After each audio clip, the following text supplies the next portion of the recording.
Assalamualaikum warahmatullahi wabarakatuh. Para pemirsa dan penggemar SITV yang dirahmati Allah Subhanahu wa taala. Malam hari ini kita dalam tema rubrik konsultasi. Adapun konsultasi yang akan saya bacakan, yang pertama dari saudara Pulan, asal dari Bengkulu. Masya Allah, ini jauh banget ini dari Bengkulu ya. Ya. Ustadz, saya mau bertanya. Sekarang ini saya tengah bingung dalam menghadapi cobaan dan musibah dalam kehidupan saya. Saya hidup semenjak adanya COVID selalu mendapatkan musibah. Saya minta tolong Pak Ustadz, solusinya bagaimana sebagai pencerahan dan penyemangat hati saya. Terima kasih Pak Ustadz atas jawabannya. Ya, Assalamualaikum warahmatullahi wabarakatuh. Memang kita dalam hidup di dunia ini hakikatnya memang adalah cobaan. Kita hidup kita, mati kita juga adalah termasuk cobaan.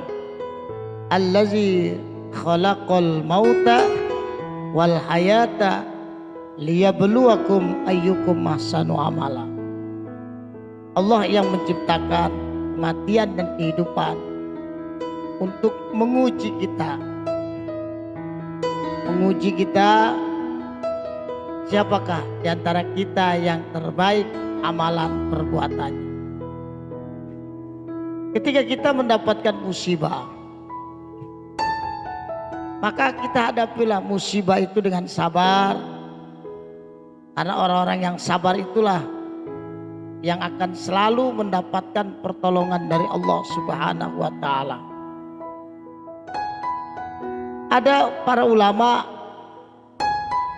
berpendapat bahwasanya hidup di dalam dunia ini, ketika kita mendapatkan musibah, maka kita nggak tahu di balik musibah itu adalah Allah rindu dengan tangisan kita. Allah rindu dengan rintihan tadarruk kita, dengan doa-doa kita. Barangkali selama kita hidup tidak dalam keadaan mendapatkan musibah, kita jauh dari Allah. Tetapi begitu kita dapat musibah, kita kembalikan semua kepada Allah Subhanahu wa taala. Dan bisa jadi Allah rindu dengan tangisan kita, dengan rintihan doa-doa kita. Dan hidup itu jangan selalu dibawa sedih. Kata ulama, hidup yang dibawa sedih dan bingung maka akan dapat membahayakan 3 hal. Yang pertama, orang yang hidupnya sedih dan bingung akan membahayakan hati. Bagaimana hatinya orang-orang yang bingung? Hingga ketika dia mau berzikir kepada Allah dia malas. Orang yang sedih, hatinya juga tidak akan bekerja semaksimal mungkin. Kemudian yang membahayakan yang kedua adalah akalnya. Orang contohnya mau bangun rumah bingung, ya nggak bangun-bangun. Orang mau nikah bingung, ya nggak nikah-nikah. Sampai-sampai orang mau makan aja bingung, ya nggak makan juga karena dia bingung mau makan apa. Dia bingung. Lantas bagaimana? Ya semangat, usaha, semangat. Tapi kalau orang yang bingung, apapun yang dia mau lakukan dia bingung. Apa yang dia bisa lakukan? Kerjaannya hanya bengong, bingung, bengong. Persis kayak si Bagong. Jangan. Kalau kita bingung itu, maaf, Apa ini?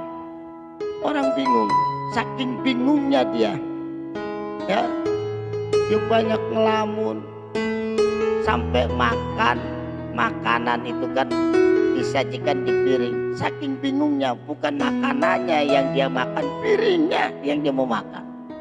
Itu orang saking bingungnya itu.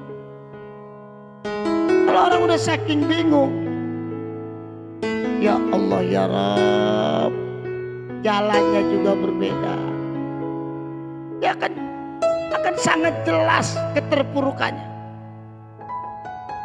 Jadi kalau orang bingung, orang sedih, yang membahayakan hatinya, kemudian akalnya nggak jalan, jangan bingung, terus semangat.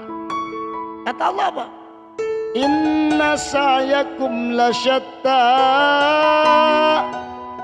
Sesungguhnya usaha kalian ini macam-macam. Usaha, jangan bingung. Mau tidur bingung, ya nggak jadi tidur. Mau ngomong bingung, nggak jadi ngomong. Apakah bingung dan sedih bisa menyelesaikan problem masalah kita? Ya enggak masalah. Buang sifat sedih kita, buang sifat bingung kita. Karena sedih dan bingung akan membahayakan 3 hal: hati, akal, dan yang ketiga badan. Orang kalau udah sedih terus, bingung terus, badannya akan berbahaya buat dirinya. Dia makan gak nyenyak, dia makan dia makan nggak nikmat, tidur juga nggak nyenyak, akhirnya badannya kurus, kering, gerontak. Maka dalam menghadapi musibah, sabar, usaha, ikhtiar, berdoa kepada Allah Subhanahu wa Ta'ala. Karena semuanya, jangankan yang kita miliki, diri kita pun akan kembali kepada Allah Subhanahu wa Ta'ala. Allazina idza asabathum musibah qalu inna lillahi wa inna ilaihi raji'un. Kita akan kembali kepada Allah. Kembalikan semua kepada Allah. Enggak ada yang kita punya. Semua yang kita punya, jantung kita, hati kita, semua adalah milik Allah. Kita hanya dititipkan oleh Allah. Maka kalau ketika kita musibah, kita hadapi dengan sedih, bingung, hati kita tidak akan bersih. Yang ada suudzon terus sama Allah. Kalau kita nggak ridho dengan ketentuan Allah atau rezeki yang Allah Ta'ala berikan kepada kita, maka kata Rasulullah, man lam yarda bima qasamallah lam yubariklah. Orang yang tidak ridho dengan pembagian dari Allah, maka Allah tidak akan memberkahinya. Hatinya akan menjadi kotor, akalnya akan tidak bisa bekerja secara maksimal. Bagaimana orang mau berpikir secara maju kalau hatinya selalu bingung, sikapnya selalu sedih? Gak bisa bangun, gak bisa. Kalau udah akalnya gak bisa berpikir, padahal Allah Ta'ala ciptakan kita akal untuk berpikir. Bagaimana akal kita mau berpikir secara sehat, sedangkan diri kita selalu dirundung sedih dan bingung. Hati kita bahaya, akal kita nggak bisa bekerja, maka badan kita pun juga akan menjadi penyakit. Nggak ada manfaatnya ketika kita dapat musibah, kita sikapi dengan bingung dan sedih. Apa kita sikapi? Semangat. Kalau kita udah terus semangat, insya Allah kita sabar, semangat, ikhtiar, tawakal, doa kepada Allah. Insya Allah. Wa may yattaqillah yaj'al lahu makhraja. Siapa yang takwa kepada Allah, dekat kepada Allah, yaj'al lahu makhraja. Allah akan kasih jalan keluarnya dari segala himpitan, problema, kehidupan, masalah yang selalu berundung dalam kehidupannya. Insya Allah. Maka saran saya kepada Pulane dari Bengkulu, tetap semangat. Jangan putus asa, jangan bingung, jangan sedih. semangat dan bangkit kembali. Kembalikan semua kepada Allah Subhanahu wa taala. Minta kepada Allah. Allahus Samad. Allah tempat bergantung. Gantungkan segala harapan kita, cita-cita kita, hajat kita kepada Allah, diiringi dengan doa, ikhtiar, tawakal. Insyaallah ada manfaatnya. Mudah-mudahan nanti kita akan lanjutkan pada season pertanyaan berikut, ya. Mudah-mudahan ada berkahnya dan manfaatnya. Karena keterbatasan waktu, sebagian juga kami dan kita sudah jawab melalui tim-tim daripada SITV, ya, yang dikomandoi oleh atau dipimpin oleh Saudara Al-Mukarram Ustadz Tamrin SD, juga dengan Ustadz Dayat SAG. Insyaallah mudah-mudahan kita doakan supaya tim-tim SITV ini bekerja ya secara maksimal dan diberikan kesehatan oleh Allah Subhanahu wa taala.